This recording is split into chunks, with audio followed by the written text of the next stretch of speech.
मी एक एक्सपोर्टर आहे, machine export करते. तर माझा क्वेश्चन हा आहे की आपल्या लातूर डिस्ट्रिक्टमध्ये एक एक्सपोर्टरला काय स्कीम आहेत तुमच्याकडं आणि तुमचं कोणतं डिपार्टमेंट आम्हाला हेल्प करेल? उद्योग विभागाचं एक्सपोर्ट पॉलिसी 2023 आहे. त्याच्यानुसार एक्सपोर्टर्सना वेगवेगळे इन्सेंटिव्ह दिले जातात. त्या अंतर्गत तुम्ही लाभ घेऊ शकता. त्याच्यातले काही लाभ फक्त सांगतो.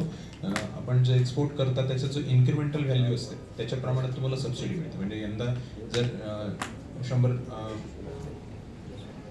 100 रुपयाची तुम्ही एक्सपोर्ट केलं, पुढच्या वर्षी 150 रुपयांचं केलं, तर वरचं जे 50 रुपयाचं इन्क्रिमेंटल तुम्ही वाढ केलेली आहे त्याच्या प्रमाणात तुम्हाला इन्सेंटिव्ह मिळतो. त्याचप्रमाणे तुम्हाला इंटरनॅशनल एक्झिबिशन्स असतील तर तिथं देखील तुमचे स्टॉल लावण्यासाठी शासनाकडून अनुदान दिलं जातं. अशा वेगवेगळ्या प्रकारचे इन्सेंटिव्ह एक्सपोर्ट पॉलिसीमध्ये तुम्हाला मिळतात.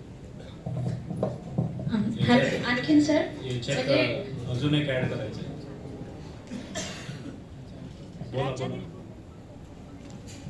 हॅलो, म्हणजे मला आणखीन एक विचारायचं की असे आपल्याकडून प्रोडक्ट जे आता कृषी प्रधान पण म्हणतो आपण लातूरला, असे प्रोडक्ट कोणती हाय लेवल डिमांड आहे हे पण समजेल तुमच्या प्रोग्राममधून वगैरे, म्हणजे अशी काही सुविधा आहे का सांगण्यासारखी?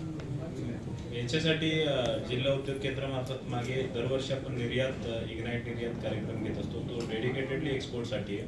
आणि मागे आपले निखिल सरांनी जे सांगितलं त्याच्यावर ॲड करू इच्छितो की जे टर्नओव्हर आहे तुमचं त्याच्या किमान 50% एक्सपोर्ट झाला पाहिजे. हे जनरलसाठी आहे. तुमचं जर वुमन लेड असेल तर ती कंडिशन शिथिल आहे. फक्त 30% टर्नओव्हरच्या एक्सपोर्ट झाला पाहिजे. ते इन्सेंटिव्ह मगाशी त्यांनी जे सांगितले ते अवेल करण्यासाठी.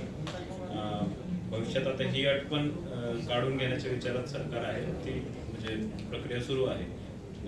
त्या पॉलिसीमध्ये एक्सपोर्ट पॉलिसी आणि त्याच्या म्हणजे राबवायची कशी त्याच्या मॉडेलिटीज आलेल्या आहेत मागच्या वर्षी. तर त्याच्यामध्ये तुम्ही DICशी संपर्क साधू शकता इन्सेंटिव्ह घेण्यासाठी. Thank you sir. नमस्कार सर.